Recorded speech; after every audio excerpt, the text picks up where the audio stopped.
everybody. It's Chris Viberg, the director of the National House of Prayer, coming to you today from Ottawa. So this morning in our devotions in our one-year Bible, and many of you are tracking with that, we were reading about the transition between Moses as the leader to Joshua. And one of the things that I found really interesting was that as they transitioned leadership, Moses laid his hands on Joshua and imparted wisdom. That's what the scripture says. He imparted wisdom to Joshua. We are in a season right now where there could be an election at any time. There's one projected for October 2025. But because we're a minority government, an election could happen at any time. So right now, there are a lot of writings that are in the process of raising up candidates or getting their candidate selections. It's important that you figure out, if that's happening in your riding, because you can be praying for that right now. You can be praying for those into that candidate selection, because we want to have the most wisest people there. One of the best tools that we use right now is called Canada 338.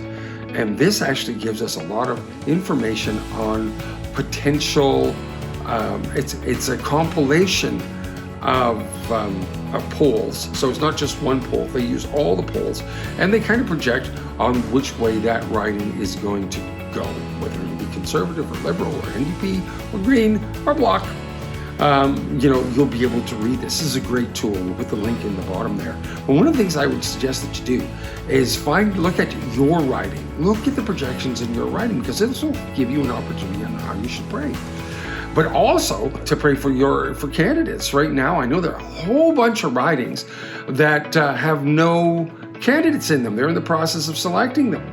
So you could be a part of that selection process. You could even be, depending on the party and whatever like that. If you're a Liberal, you should have a membership, and then you could vote for selecting that member. And the Conservatives, they do the same kind of thing. You have to pay a fee to be a part of the membership, and then you can be a part of the candidate selection. This is a good place for us to be. Talk about grassroots. This is a great place to be, so that you can hear each of the candidates debate, who they're bringing in, and then they can select that. I'm going to share a story. There was this member, I won't get into the specifics of the name. There's a member in the House, and she's really kind of really wonderful, but I want to share who it is. And so during the last election, 2021 election, there was this, one of the persons on our team that was praying, and for their meeting, they were involved with the candidate selection.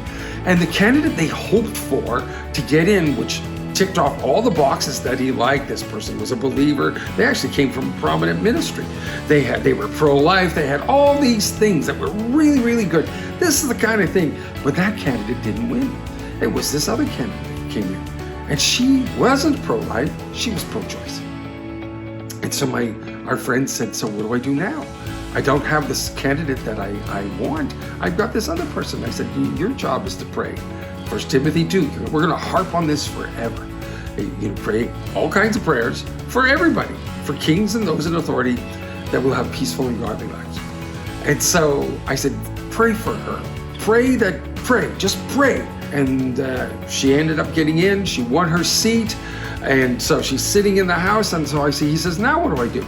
She's not the pro-life candidate I want. How do I relate to her? And I said, when she does good things in the House, send her a note. Write a note to her constituency office, and just say, I really appreciate your stand. I appreciate what you're doing. This particular member had a real heart for the poor. So he would send these little notes to say, that was awesome. Glad you're doing engagement. Glad you're doing this. And at the very end of the note, he would write, and by the way, I'm praying for you. And it took about 6 months. And then all of a sudden, this member started to reach out to our prayer person. Our intercessor started to reach out and said, hey, by the way, what does this mean in the Bible? And so he developed this relationship back and forth. Hey, could you pray for me? And she actually started to give him prayer requests and prayer points, and had conversations, all from engagement, all from being positive and writing letters. So, and so they developed this relationship. So, last year at the National Prayer Breakfast, which is coming up May 6th and 7th here in Ottawa, most of the members of parliament that attended are believers. This woman isn't a believer yet. But here she was at the prayer breakfast. She was there. So I was able to come up to her after the breakfast. I saw her, I'd been praying for her because I knew it was kind of, she was on our radar. And so Marilyn and I went up to her, as well as she was standing with Pierre Poilievre as well. And I said, hey, we're Chris and Marilyn from the National House of Prayer. I have this friend that's in your riding, and he prays for you on a regular basis. And you know what she said? I know. I love this guy. And you know what? Here she was. Prayer is working. Prayer working. Here she is at the National Prayer Breakfast. Not a believer yet. And she's there. Prayer's working. This is a great way to engage. So the candidate selection is coming up right now. You can be part of this.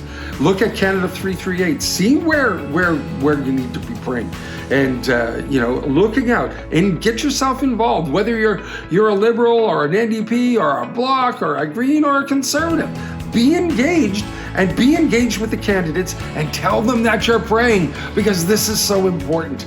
You would not believe what happens when we introduce ourselves and we're on Parliament Hill and we meet members of Parliament. This is what we tell them. Hi, we're Chris and Marilyn. We're from the National House of Prayer, and we have a team of people in your riding that are praying with you. And when I say those words, you would not believe the warmth and the reception that we get from those members. They are completely blown away. I was standing there just today waiting to get into the House of Commons to pray in the gallery, and a member walks up to us because he saw us at an event with the Israeli ambassador just a few months ago. He remembered us and came up and said, when are we meeting? When are we getting together? We're putting that together. So engagement is important. You don't have to be the leader of a ministry. You could be you. And you can do this because this is really important, that you engage with those members one-on-one, face-to-face, be encouraging, and be prayerful. My name is Chris Byberg, the director of the National House of Prayer, and we will see you next time. Bye for now.